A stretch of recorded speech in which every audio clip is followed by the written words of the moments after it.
उपमुख्यमंत्री अजित पवार यांनी सुद्धा राहुल गांधींना टोला लगावलाय। राहुल गांधींच्या आरोपांमध्ये काहीही तथ्य नाही। ते निवडणुका जिंकतात तेव्हा ईव्हीएम मध्ये घोळ नसतो आणि निवडणुका हरतात तेव्हा मात्र कांगावा सुरू होतो। याला काय अर्थ आहे असं अजित पवार म्हणतात। लोकसभा का चुनाव था, तब मेरे ख्याल से महाराष्ट्र में 48 सीट्स थे, उसमें से खाली 17 सीट्स महायुति एनडीए के आए और 31 सीट्स महाविकास आघाड़ी के आए। बराबर है ना? तब वोट का कुछ नहीं हुआ, सब बराबर हुआ।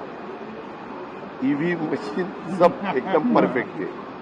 हमने भी कुछ वैसा नहीं बताया कि इसमें वोटों का कुछ गलत इस्तेमाल किया है या नाम डाला है या किसी को वहां से हटाया है, ऐसा कुछ नहीं कहा।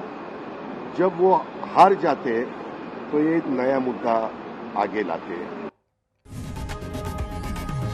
लोकशाही मराठी ऐका, पहा, जागरूक रहा।